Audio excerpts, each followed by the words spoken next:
अस्सलाम वालेकुम नाजरीन, welcome to my YouTube channel. आप हैं फ्यूचर साइकोलॉजिस्ट के साथ। आज हमने जिस टॉपिक पे बात करनी है वो एक इंतहाई अहम टॉपिक है। हमारा टॉपिक है डिप्रेशन। डिप्रेशन आजकल हर इंसान में एक आम बीमारी बन चुका है, लेकिन कोई भी इंसान इस पर गहरी तवज्जो देने के लिए तैयार नहीं है। आज इस वीडियो में मैं आपके साथ डिप्रेशन से मुतालिक बहुत सारी इंपॉर्टेंट इन्फॉर्मेशन शेयर करूंगी, इसलिए इस वीडियो को आखिर तक ज़रूर देखिएगा। नाजरीन, आम तौर पर लोग स्ट्रेस को ही डिप्रेशन का नाम दे देते हैं, लेकिन बेसिकली हम सिर्फ स्ट्रेस को डिप्रेशन का नाम नहीं दे सकते। डिप्रेशन को डिटेल से एक्सप्लेन करने के लिए मैं आपके सामने डिप्रेशन की सिम्टम्स को एक्सप्लेन करूंगी, ताकि इसके पॉइंट्स ज़्यादा अच्छे से क्लियर हो सकें। डिप्रेशन की सिम्टम्स दो तरह की होती हैं, psychological symptoms and physical symptoms. सबसे पहले मैं साइकोलॉजिकल सिम्टम्स की बात करूंगी, जिसमें सैडनेस यानी उदासी आ जाती है। एनहीडोनिया मींस लैक ऑफ एंजॉयमेंट, वो इंसान किसी भी चीज़ को, किसी भी लम्हे को एंजॉय नहीं कर पाता। स्लीप डिस्टर्बेंस आ जाती है, यानी कि सोने में रुकावट आ जाती है। नेगेटिव थॉट्स यानी मनफी ख्यालात का आना। और लास्ट स्टेप में आ जाता है सुसाइड अटैम्प्ट, यानी कि वो खुदकुशी करने की कोशिश करता है या फिर खुदकुशी की कोशिश में कामयाब हो जाता है। फिज़िकल सिम्टम्स में हमारे पास फर्स्ट में है फैटिग, यानी थकावट होती है। बॉडी एचेज़ एंड पेन, बॉडी के मुख्तलिफ हिस्सों में दर्द महसूस करते हैं। इंक्रीज़ और डिक्रीज़ एपिटाइट, भूख में इजाफा हो जाता है या फिर भूख में कमी हो जाती है। कॉन्स्टिपेशन का मतलब है कब्ज़ होना, और डिक्रीज़ लिबिडो का मतलब है डिक्रीज़ ऑफ सेक्स डिज़ायर। नाजरीन, ये तमाम सिम्टम्स जो मैंने आपको बताई हैं, इनमें से किसी एक सिम्टम को या दो सिम्टम्स को आप अपनी बॉडी में महसूस करते हैं, तो इसका मतलब हरगिज़ ये नहीं है कि आपको डिप्रेशन है। याद रखें, हमेशा सिम्टम्स का मजमूआ जो एक ख़ास ड्यूरेशन तक बरकरार रहता है और जिसकी वजह से आपकी लाइफ टोटली डिस्टर्ब हो जाती है, तो तब हम कह सकते हैं कि आपको डिप्रेशन है।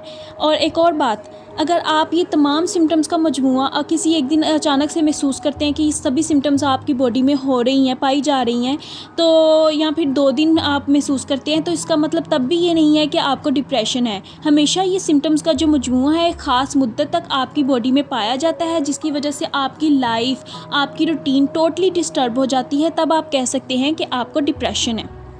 ये डिप्रेशन की डेफिनेशन है। नाजरीन, अब बारी आती है काजिज़ की।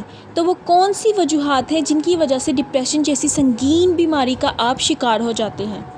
नाजरीन, डिप्रेशन की वजूहात हमारे इन्वायरमेंट से, हमारे ज़ाती मामलात से और हमारे घरेलू हालात से जुड़ी हुई होती हैं। जैसे कि हमारे दिमाग को किसी भी किस्म का धचका लगता है, या फिर ये कह लें कि हमारी ज़िंदगी में कोई ऐसा सीन क्रिएट हो जाता है जो हमारे दिमाग के लिए नाकाबिले बर्दाश्त होता है। और ऐसे वाक़यात जो अचानक से रूनुमा होते हैं और हमारी ज़िंदगी को बदल देते हैं, और हम इस तब्दीली को एक्सेप्ट ही नहीं करते, हम कबूल ही नहीं करते कि ये हो गया है, ये चेंज हमारी ज़िंदगी में आ गया है, हमारी ज़िंदगी तब्दील हो चुकी है। मिसाल के तौर पर आपकी शादी टूट जाती है, या फिर आपके घर में कोई ऐसा वाक़या पेश हो जाता है जिससे आपकी ज़िंदगी बदल जाती है, आपकी इंगेजमेंट टूट जाती है, या फिर हमारी ज़िंदगी में मौजूद ऐसे इंसान का इंतकाल हो जाता है जिससे हम बेहद मोहब्बत करते हैं और इसके बगैर हम रह नहीं सकते। तो इस तरह की तब्दीली को हम एक्सेप्ट नहीं करते और डिप्रेशन का शिकार हो जाते हैं। अब बारी आती है ट्रीटमेंट की। जब भी हम मेंटल डिसऑर्डर्स के बारे में बात करते हैं, साइकोलॉजी के हवाले से हमें 2 किस्म के रवैयों का सामना करना पड़ता है, और ये दोनों रवैये इलाज में देर होने की वजह बनते हैं। तो आए देखते हैं कि ये कौन से 2 रवैये हैं जो इलाज में देर होने की वजह बनते हैं। पहला रवैया ये है बीमारी को बीमारी ही ना समझना। जैसे कि अब हमारा जो टॉपिक है डिप्रेशन के हवाले से मैं बताऊंगी कि लोग सोचते हैं कि भी हमारे दिमाग पे हमारा खुद का कंट्रोल है, हम चाहें तो हम खुश रह सकते हैं, हम चाहें तो हम उदास हो जाएंगे, हम चाहें तो अपने अंदर कॉन्फिडेंस पैदा कर सकते हैं, हम कम्प्लीटली खुद पर डिपेंड करते हैं। लेकिन ऐसा नहीं होता। अब आप मुझे बताएं कि कौन सा ऐसा इंसान है जो खुश नहीं रहना चाहता, कौन सा ऐसा इंसान है जो नहीं चाहता कि वो खुश रहे, वो तरक्की करे, और कौन सा ऐसा इंसान है जो नहीं चाहता कि उसके अंदर कॉन्फिडेंस पैदा हो।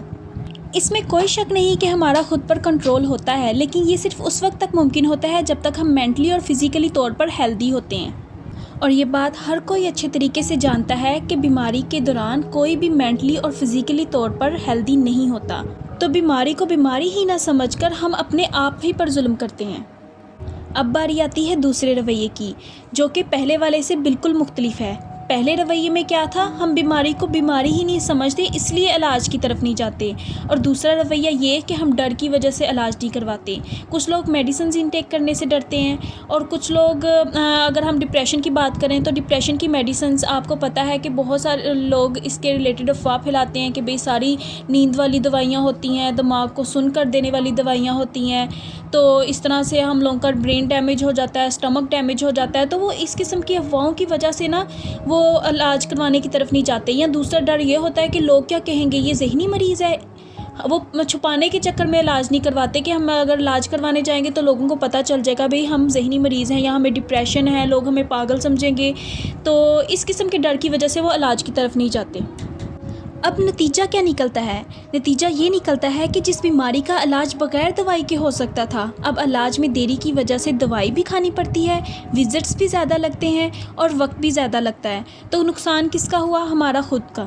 اس لیے آپ سے گزارش ہے کہ اگر آپ کو ڈپریشن ہے تو جلد سے جلد اپنا علاج کروائیں، کسی اچھے سے سائیکولوجسٹ کو دکھائیں اور اپنا علاج شروع کروائیں۔ اگر آپ کو میری ویڈیو پسند آئی ہو تو لائک کرنا مت بھولیے گا، and please subscribe to my channel and hit the bell icon. Thank you so much.